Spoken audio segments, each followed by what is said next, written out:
ناظرین کرام، عورتیں تراویح کی نماز کیسے پڑھیں گی؟ تراویح پڑھنے کا آسان طریقہ سیکھیں۔ حضرت عائشہ صدیقہ رضی اللہ تعالی عنہا فرماتی ہیں کہ رسول اللہ صلی اللہ علیہ وآلہ وسلم نے رمضان کی ایک رات مسجد میں نماز تراویح پڑھی۔ لوگوں نے بھی آپ صلی اللہ علیہ وآلہ وسلم کے ساتھ نماز پڑھی۔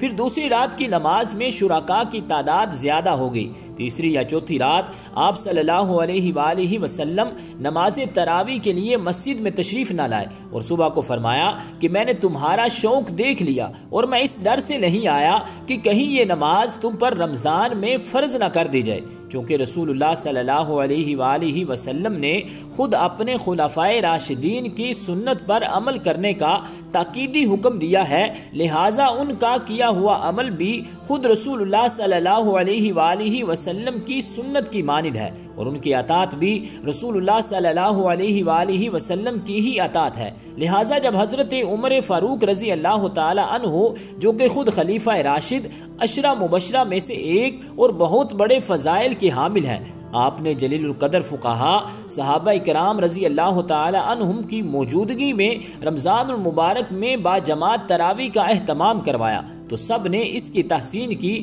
کسی ایک نے بھی انکار نہیں کیا۔ اس لیے تراویح کی نماز سنت موقدہ ہے۔ حضور صلی اللہ علیہ وآلہ وسلم کے بعد سیدنا ابو بکر صدیق رضی اللہ تعالی عنہ کے دور خلافت میں داخلی اور خارجی فتنوں کی کثرت اور مدت خلافت کی قلت کی بنا پر اس سنت عظیمہ کے قیام کا موقع نہ مل سکا، لیکن سیدنا عمر فاروق رضی اللہ تعالی عنہ نے اپنے دور خلافت میں اس سنت کو جو عارض کی بنا پر موقوف تھی، لیکن اب وہ عارض چونکہ باقی نہیں رہا تھا، آپ نے اس عظیم سنت کو جاری فرما دیا۔ ملا علی قاری علامہ طیبی کے حوالے سے نقل کرتے ہیں کہ اگرچہ تراویح باجماعت حضرت ابو بکر رضی اللہ تعالی عنہ کے زمانہ میں نہیں تھی، لیکن چونکہ حضور اکرم صلی اللہ علیہ وآلہ وسلم نے اسے پڑھا تھا اور حضرت عمر رضی اللہ تعالی عنہ ان لوگوں میں تھے جو اس حقیقت سے باخبر تھے، انہوں نے دائمی طور پر اس سنت کو جاری فرما دیا، تو انہیں اس کا بھی اجر ہے اور قیامت تک جو لوگ عمل کرتے رہیں گے ان کا بھی اجر ہے۔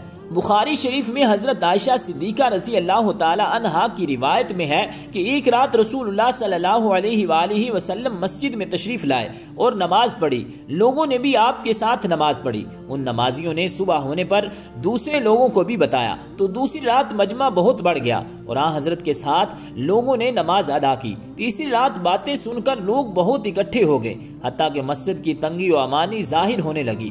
اس شب صبح کی نماز سے فارغ ہو کر آن حضرت صلی اللہ علیہ وآلہ وسلم نے لوگوں پر متوجہ ہو کر ارشاد فرمایا کہ میں خطرہ محسوس کرتا ہوں کہ کہیں تم پر یہ نماز فرض نہ کر دی جائے اور پھر تم اسے پڑھ نہ سکو گے۔ تراویح کی نماز جس طرح مردوں کے لیے پڑھنا ضروری ہے، اسی طرح عورتوں کے لیے بھی اس نماز کو پڑھنا ضروری ہے۔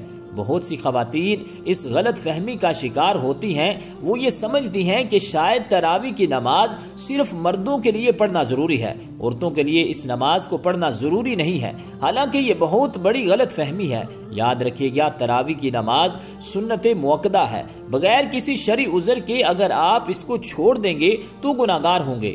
مرد بھی پڑھیں گے، عورتوں کے لیے بھی اس نماز کو پڑھنا ضروری ہے۔ اگر عورتیں اس نماز کو بغیر کسی شرعی عذر کے چھوڑیں گی تو گناہگار ہوں گی، اس لیے عورتیں بھی اس نماز کو ضرور پڑھیں۔ اب مسئلہ یہ ہے کہ مرد حضرات تو مساجد چلے جاتے ہیں جہاں پر باقاعدہ تراویح کی نماز جماعت کے ساتھ ادا کی جاتی ہے، لیکن خواتین گھر کے اندر اس نماز کو کس طریقے سے پڑھیں گی، اس نماز کے پڑھنے کا طریقہ کیا ہے، اس نماز کی نیت کیسے کریں گی، اس نماز میں کون کون سی صورتیں پڑھی جائیں گی؟ سب سے پہلے تو ہم عشاء کے 4 فرض پڑھیں گے۔ عشاء کی نماز کے 4 فرض پڑھنے کے بعد پھر ہم 2 سنت موقدہ ادا کریں گے، اس کے بعد وطر نہیں پڑھیں گے، پھر 20 رکعت تراویح کی نماز ادا کی جائے گی۔ 20 رکعت تراویح کی نماز پڑھیں گے، 20 رکعت تراویح کی نماز پڑھنے کے بعد پھر وطر پڑھیں گے۔ 4 فرض پڑھ لیے، 2 سنت پڑھ لی، اس کے بعد پھر 20 رکعت تراویح کی نماز ہے اور وہ 20 رکعت 2 رکعت کر کے پڑھی جائیں گی، یعنی 2 رکعت پڑھ کے سلام پھیر دیں گے، اس کے بعد 2 رکعت، اسی طرح سے 2 رکعت کر کے 20 رکعت تراویح کی نماز ادا کریں گے۔ اگر آپ 4 رکعت پڑھتی ہیں تو تب بھی کوئی حرج نہیں، لیکن بہتر یہ ہے کہ 2 رکعت کر کے پڑھی جائے۔ اب 2 رکعت کر کے پڑھ لیں یا 4 رکعت کر کے پڑھ لیں، ہر 4 رکعت کے بعد تراویح کی دعا کو ضرور پڑھیں گے۔ اگر آپ کو دعا زبانی نہیں آتی تو اس کو دیکھ کر پڑھ لیں۔ ہر 4 رکعت کے بعد اس دعا کو ضرور پڑھیں۔ 4 رکعت کے بعد اس طرح بیٹھ کر دعا یا تسبیح پڑھی جائے گی۔ 20 رکعت اسی طرح سے مکمل ہو جائیں گی۔ اب مسئلہ یہ ہے کہ ان 20 رکعتوں میں ہم نے کون سی صورتیں پڑھنی ہیں؟ تو ناظرین کرام، اس کے لیے کوئی خاص صورتیں نہیں ہیں۔ جو بھی آپ کو قرآن پاک آتا ہے، کوئی صورتیں آپ کو آتی ہیں، 10 صورتیں آتی ہیں تو 10 پڑھ لیں، 5 آتی ہیں تو 5 پڑھ لیں۔ جب وہ 10 صورتیں ختم ہو جائیں، ابھی تراویح کی نماز باقی ہے تو پھر دوبارہ سے ان صورتوں کو دہرا لیں، ابھی بھی باقی ہے تو پھر دوبارہ سے دہرا لیں۔ اسی طریقے سے تراویح کی نماز میں جو صورتیں آپ کو آتی ہیں وہ صورتیں پڑھتی جائیں گی اور اسی طریقے سے 20 رکعت تراویح کی نماز ادا کریں گی۔ اگر آپ کو صرف 4 صورتیں آتی ہیں، یعنی صرف 4 کل آتے ہیں، تو تب بھی آپ کی نماز بالکل آسان طریقے سے ادا ہو جائے گی۔ یعنی 2 رکعتوں میں آپ نے 2 کل پڑھ لیے، اس کے بعد پھر 2 رکعتوں میں پھر 2 کل پڑھ لیے، اس طریقے سے 4 رکعت بھی ہو جائے گی اور 4 کل بھی ختم ہو جائیں گے۔ پھر دوبارہ سے ان کو دہرا لیں، لیکن ترتیب کا خاص خیال رکھنا ہے کہ پہلے والی بعد میں نہیں پڑھنی اور بعد والی پہلے نہیں پڑھنی۔ یہ تو تھا تراویح کی نماز ادا کرنے کا طریقہ۔ اب اس کی نیت کیسے کریں گے؟ تو نیت کہتے ہیں دل کے پختہ ارادے کو۔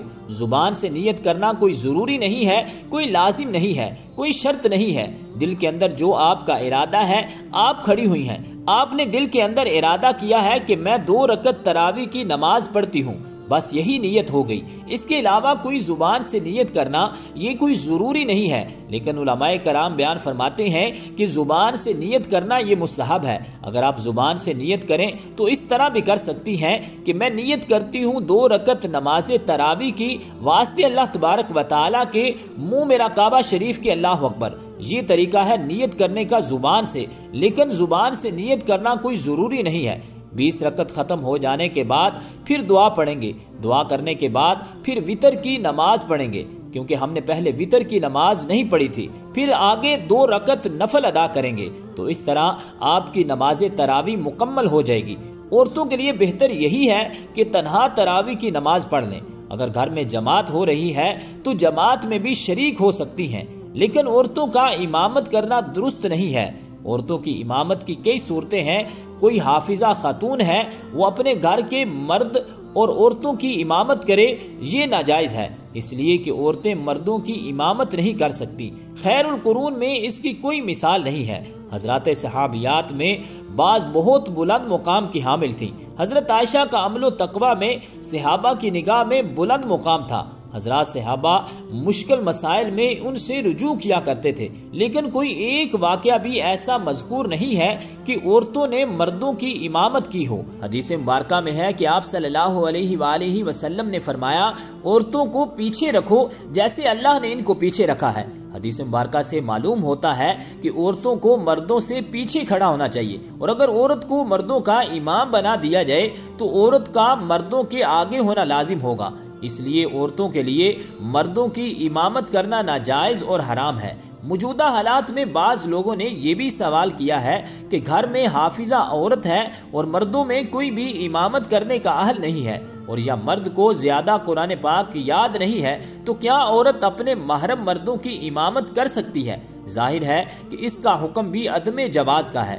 مرد حضرات جس طرح فرض نماز ادا کرتے ہیں، اسی طرح تراویح کی نماز بھی ادا کریں گے۔ دعا ہے کہ اللہ تعالی ہم سب کو دین کی سمجھ عطا فرمائے، آمین، بجاہ النبی الکریم الامین۔